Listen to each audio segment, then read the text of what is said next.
Whoever's on Quintana Roo, man, I just read that message.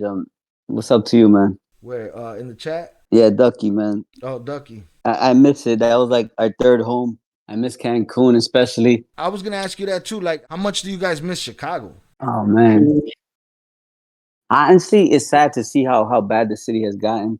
I hate when I hear them trashing downtown. You know what I'm saying? For some, some petty ass shit. That bothers me. Like like most of that stuff stood in the neighborhoods. I mean, it's sad to hear that, to see that on the news and stuff. But of course, man, we miss it. It's always been home. But for some reason, I think that Jay will agree. Like Mexico, man, we miss it probably a little more at times. Yeah, I think but Chicago will always be big in our hearts for sure. I miss the food, that's for sure. I miss the pizza, just how it is, like the life, the culture in Chicago is different. But I think with Mexico, it was peaceful, right? It was like a besides all the stuff we went through, but the I was life, gonna is say just there's a lot of different. irony in it being peaceful like that.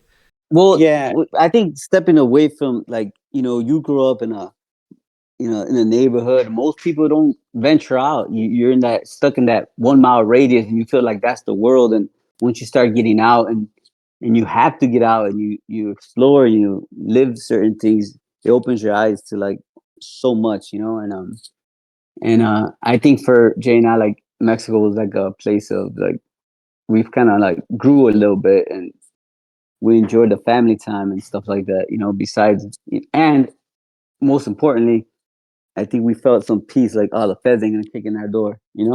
Yeah, but your friends might. You know what I'm saying? That's the Yeah, problem. yeah, yeah, we get but friends. it doesn't matter what country or what city you live in. Your friends are always going to be the ones, Absolutely, absolutely. They might be on So the other side of my door right now. friends, associates, and I think that's the bigger part of our story, right? That Right. a lot of stuff that you go through and been through is all those people who are closest to you. You know what I'm saying? Did you guys ever give serious thought into escaping to another country and changing identities rather than cooperating? Of course, man. That was our first thought, but you weren't ever gonna get that off your shoulders, man. You got a life sentence hanging over your head. You want to wait? Do you want to risk that? Do you want to be somewhere in Spain and they grab you like they did Chino Antex, and you're done? Mm. And you're being extradited back to the U.S. the next day. I mean, then to face those things, and then of course leaving your family behind. Are they gonna want to move with you? I mean, there was a lot, and then you got to think about how do you. There's so many obstacles in that. You could run, then how do you take care of yourself, like, while you're on the run? Right. How you gonna make more money? No, not even the money part. Like, how do you move a boatload of money out overseas? How do you do that? How do you, what do you? It was just so many, Yeah, it's like questions. creating new routes all over again in other Yeah, countries and shit. and then you're thinking like, man, then they catch you one day and you're done. The life you were chasing just is not promised to you. Right.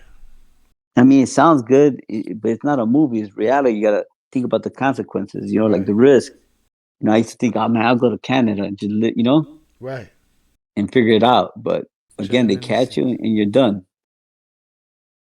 Imagine they catch you not within a year, not 5, 10, 15 years, and your opportunity to even to make a deal or to save yourself is Off the gone. table. Right. Yeah. And then now you have, instead of facing those 2, 3 indictments, now you have 25 of them.